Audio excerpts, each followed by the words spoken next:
Podcast Renungan Harian Anak. Halo, shalom, apa kabarnya?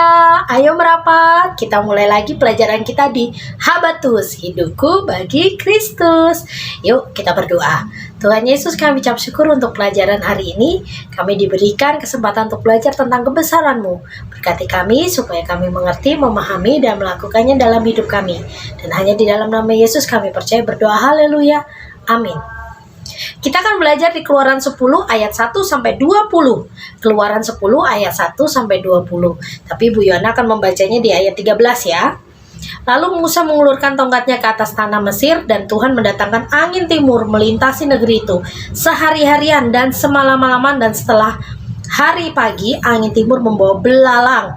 Datanglah belalang meliputi seluruh tanah Mesir dan hinggap di seluruh daerah Mesir sangat banyak. Sebelumnya tidak pernah ada belalang yang demikian banyaknya, dan sesudah itu pun tidak akan terjadi lagi yang demikian. Belalang menutupi seluruh permukaan bumi sehingga negeri itu menjadi gelap olehnya. Belalang memakan habis segala tumbuh-tumbuhan di tanah dan segala buah-buahan pada pohon-pohon yang ditinggalkan oleh hujan es itu, sehingga tidak ada tinggal lagi yang hijau pada pohon atau tumbuh-tumbuhan di padang di seluruh tanah Mesir.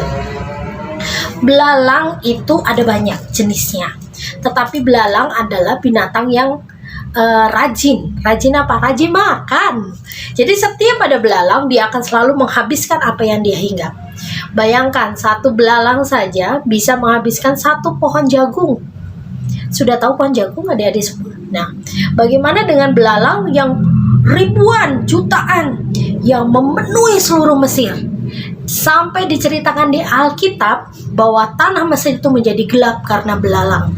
Belalang itu menutupi semuanya.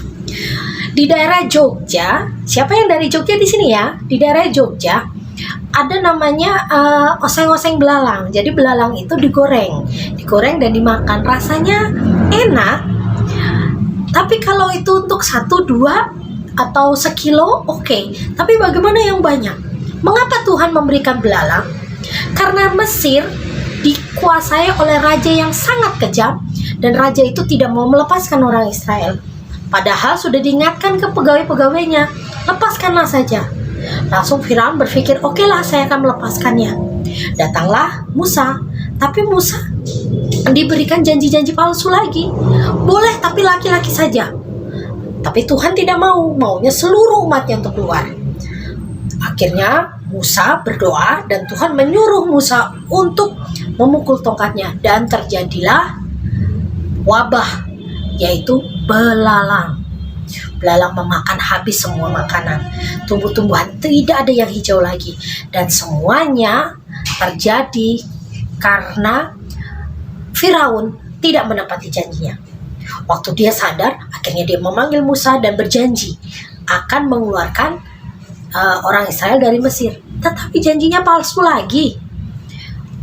Waktu Musa berdoa, angin barat membawa belalang dan melemparkannya ke laut Teberau. Si Firaun bohong lagi. Adik-adik semua, kita belajar hari ini ya, kalau kita berjanji, kita harus menepatinya. Itu yang pertama, pelajaran yang pertama. Kalau berjanji kepada siapapun juga, berusaha, berjuang untuk menepatinya.